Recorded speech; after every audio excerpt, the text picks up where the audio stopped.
Daso. Jawab ya. Dan jawabnya Jamil. ya.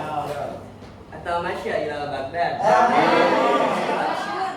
Wala tansya fil aribat ijabun tu umat Muhammad adibu salami bin nasad. Assalamualaikum warahmatullahi wabarakatuh. Alhamdulillah rabbil alamin ala kulli halin. Wa bi ni'matin sallallahu alaihi wasallam alladzi khalaqal insana bi ahsani taqwim. Asyhadu an la ilaha illallah wa mubin sallallahu alaihi wasallam amma ba'd. Yang saya hormati dosen pengampu mata kuliah usul fikih yaitu Dr. Ibu Isa Sabila MAG, dan yang saya hormati semuanya teman-teman yang saya banggakan yang tidak bisa saya sebutkan satu persatu. Saya di sini untuk mewakili kelompok 5 akan memaparkan materi yaitu pemikiran hukum yang didasarkan pada kemaslahatan umum. Sebelum itu saya ingin memperkenalkan diri, nama saya Riki Hidayat dan rekan saya. Kami di sini memaparkan sedikit materi yang kami teliti dari buku-buku atau jurnal-jurnal. Yang pertama kami ingin membahas yaitu pengertian masalah dan musalah. Yang kedua, contoh macam-macam jenis masalah. Yang ketiga, contoh-contoh masalah. Yang keempat yaitu pendapat ulama masalah sebagai dasar hukum. Yang kelima yaitu dasar menggunakan masalah. Yang kali ini akan dijelaskan pengertian masalah yang akan dipaparkan oleh saudara Siti Hana.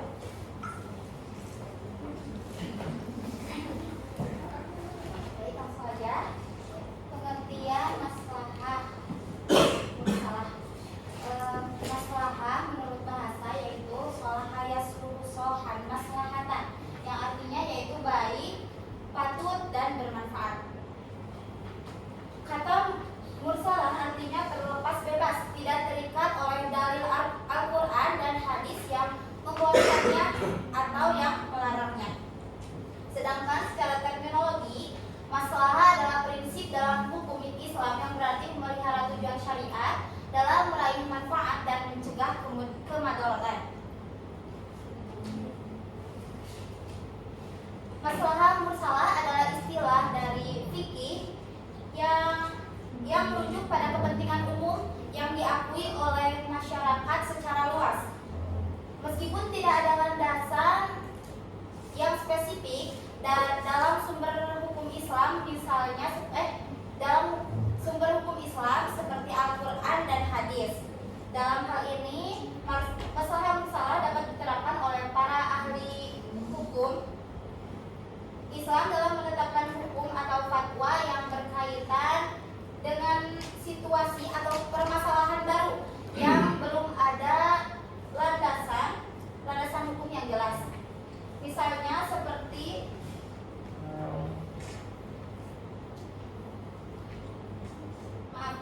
contohnya yaitu jadi di zaman Abu Bakar ada muncul situasi yang disebut dengan al-muqtadi, yaitu para penghafal Al-Quran yang ikut perang Yamamah banyak yang meninggal. Umar khawatir ini mereka kalau meninggal terus Al-Quran belum sempat dibukukan atau belum dijadikan mushaf, bahaya, soalnya Quran bisa hilang. Kemudian Umar maju ke Abu Bakar. Abu Bakar buat keputusan jadikan mushaf. Abu Bakar bingung. Kenapa? Karena belum sempat disuruh oleh Rasulullah. Tidak ada hadis, tidak ada ayat juga yang menjelaskan yang menyuruh untuk menjadikan Quran dijadikan mushaf. Kemudian Umar datang lagi ke Abu Bakar. Abu Bakar, ini ada situasi ini belum ada di zaman Rasulullah. Akhirnya Umar diskusi dengan Abu Bakar dan Abu Bakar pun setuju. Pertanyaannya, apakah berdasarkan hadis dan Quran untuk menjadikan Quran ini jadi mushaf? Jawabannya yaitu tanpa Al-Quran, tanpa hadis, tapi berdasarkan sebuah situasi, sebuah maslahat, yaitu apa? Dikhawatirkan Al-Quran hilang karena penghafalnya banyak yang meninggal. Peristiwa ini menjadi dalil yang sangat kuat adanya satu dalil bernama maslahah bersalah ini. Abu Bakar sempat ragu kenapa harus dibukukan, kenapa harus dimushafkan, sedangkan kan di hadisnya tidak ada, di ayat juga tidak ada. Yang ada adalah berdasarkan sebuah situasi yang membuat ada kepentingan tertentu, yaitu jangan sampai Al-Quran tidak sampai ke generasi selanjutnya, maka Al-Quran dijadikan mushaf. Selanjutnya yaitu pengertian maslahah menurut para ulama. Menurut Al-Khwarizmi memberikan definisi bahwa maslahah adalah memelihara tujuan hukum Islam dengan menolong bencana, kerusakan, dan hal-hal yang merugikan dari makhluk. Yang kedua yaitu dari Al-Tufi. Al-Tufi merumuskan definisi maslahah menurut urf atau pemahaman umum yang berlaku di masyarakat. Adalah sebab yang membawa kepada kemaslahatan atau manfaat. Seperti bisnis menyebabkan seseorang memperoleh untung. Menurut pandangan hukum Islam, maslahat adalah sebab yang membawa akibat bagi tercapainya sebuah syar'i, baik dalam bentuk ibadah maupun adat muamalah. Kemudian maslahat itu terbagi menjadi dua, yaitu maslahat yang dikehendaki oleh syar'i sebagai hak prerogatif seperti ibadah. Yang kedua yaitu maslahat yang dimaksudkan untuk kemaslahatan makhluk atau umat manusia yang keteraturan urusan mereka. Yang terakhir yaitu menurut Imam Al-Ghazali. Menurut Imam Al-Ghazali, maslahat bersalah harus berlandaskan pada maqasid syariah, yaitu terdiri dari 5 pemeliharaan yaitu agama, hidup, akal, keturunan, dan kekayaan atau harta.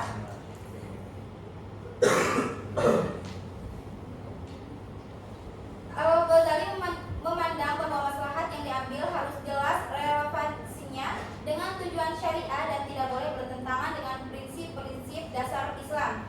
Beberapa syarat yang harus dipenuhi menurut Al-Ghazali terkait penerapan maslahah mursalah adalah yang pertama yaitu maslahah harus bersifat umum, artinya memberikan kebaikan kepada masyarakat luas, bukan hanya kepada individu atau kelompok tertentu. Yang kedua yaitu maslahat harus nyata, bukan sekedar dugaan atau spekulasi, melainkan sesuatu yang sudah jelas keberadaannya. Yang ketiga yaitu maslahat tidak boleh bertentangan dengan nas, yaitu Al-Quran atau hadis atau ijma. Sekian, pembahasan selanjutnya akan dilanjutkan oleh Regina. Sekarang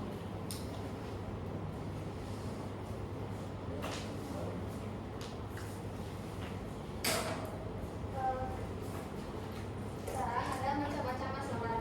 Macam-macam masalah ini ada terbagi dua, ada yang berdasarkan eksistensinya sama berdasarkan kualitasnya. Yang ini tuh berdasarkan eksistensinya. Yang pertama ada masalah mu'tabaroh, yaitu masalah yang memiliki dasar dari Al-Quran atau As-Sunnah sehingga dianggap pasti dan tidak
Ini contoh-contoh maslahat.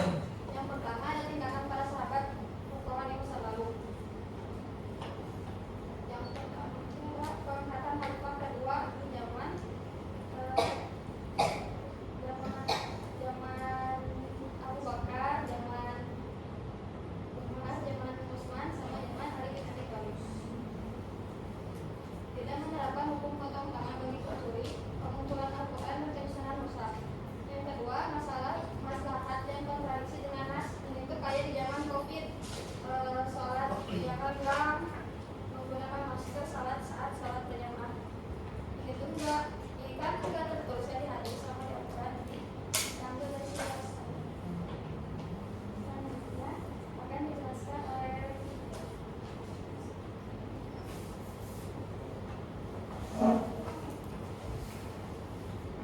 Ini saya akan menjelaskan dasar penggunaan maslahat pada zaman sekarang.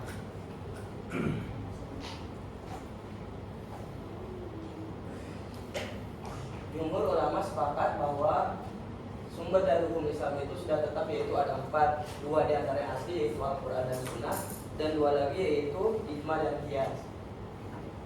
Selain yang 4 macam tersebut merupakan dasar hukum Islam yang harus diperselisihkan eksistensinya, termasuk di dalam maslahat usul fikih, yaitu yang berpegang pada maslahat. Sepakat pula bahwa kemaslahatan yang mempunyai nilai untuk diperhatikan adalah kemaslahatan murni atau hakiki yang berhubungan dengan kepentingan umum, kemaslahatan yang semata-mata didasarkan kepada keinginan individu, kelompok, atau yang bersifat nisbi. Dilarang juga karena konstruksi yang akan diambil kontradiksinya adalah dengan hukum syara. Dalam menentukan maslahat paling baik dan dalam menentukan apakah konstruksi yang baik itu, maka kita mengambil dasarkan maka itu dengan kontradiksi atau tidak dengan nas. Oleh karena itu, Imam Malik menentukan syarat-syarat dalam menggunakan maslahat itu ada 3. Itu sebagai berikut. Satu di antaranya harus jalan antara maslahat dengan maksud-maksud syara. Maslahat tidak boleh kontradiksi dengan pokok-pokok ajaran Islam atau daruriyah, dan tidak kontraksi dengan salah satu dalil qat'i. Ada yang tahu dalil qat'i? Oh. Apa aja? Dapat itu dalil yang telah bersifat mutlak, yaitu Al-Quran dan hadis. Yang kedua yaitu maslahat itu harus rasional. Dalam arti apabila dikemukakan kepada ahlinya mereka harus menerimanya. Dan yang ketiga adalah mengambil maslahat tersebut bisa menghilangkan kesulitan. Mengenai kekhawatiran terhadap orang-orang yang menyalahgunakan masalah tersebut, tidaklah bisa dijadikan argumentasi untuk menimbun sumber syariat yang kaya raya. Ulama salaf juga secara kontinu menggunakan dasar maslahat, sesungguhnya menyandarkan penolakan maslahat kepada golongan Hanafi dan Syafi'i tidaklah tepat, sedangkan banyak sekali dalam praktik fatwa mereka itu yang diilatkan dengan maslahat bukan dengan qiyas. Tidak ada yang menolak bahwa Imam Hanafi mendasarkan fatwanya dengan ijtihad. Demikian juga Imam Syafi'i tidak ada yang menyangkal bahwa setelah pindah ke Mesir banyak yang menggunakan dasar urf masyarakat Mesir dan meninggalkan urf masyarakat Baghdad. Padahal menjaga urf itu sesungguhnya menjaga maslahat. Dalam hal ini setelah penulisan komprehensif pendapat maslahat bukan dengan qiyas, tidak ada yang menolak bahwa Imam Hanafi mendasarkan fatwa tersebut. Semua golongan yang pro dan kontra terhadap maslahat ini maka nyatanya berpegang kepada maslahat yang menjadikannya sebagai dasar hukum adalah merupakan suatu keharusan, dan ini pula yang relevan dengan keuniversalan dan fleksibilitas hukum syara yang senantiasa dinamis dan dinamika hukum-hukum ini berlaku sesuai dengan situasi dan kondisi setempat dan dijadikan banyak oleh para sahabat dan fuqaha. Dan kali ini adalah kesimpulannya bahwa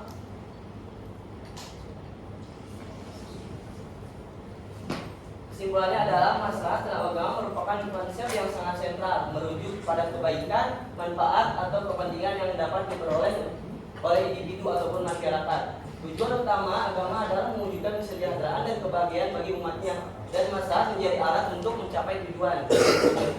Konsep ini menjadi dasar dalam penetapan hukum-hukum dan aturan-aturan agama serta menjadi pedoman dalam pengambilan keputusan. Namun dalam penerapannya, konsep maslahat menghadapi berbagai tantangan seperti perbedaan interpretasi, perubahan zaman, kepentingan pribadi, dan ekstremisme. Oleh karena itu, pemahaman yang mendalam dan bijaksana terhadap konsep maslahat sangat diperlukan untuk memastikan bahwa agama dapat memberikan manfaat yang besar bagi umat manusia. Mungkin cukup sekian presentasi atau pemaparan materi yang saya sampaikan. Barangkali kita kembalikan ke sebelum. Ada yang menambahkan? Ya, sudah. Di sini saya akan menjelaskan tentang masalah ini atau masalah itu tentang masalah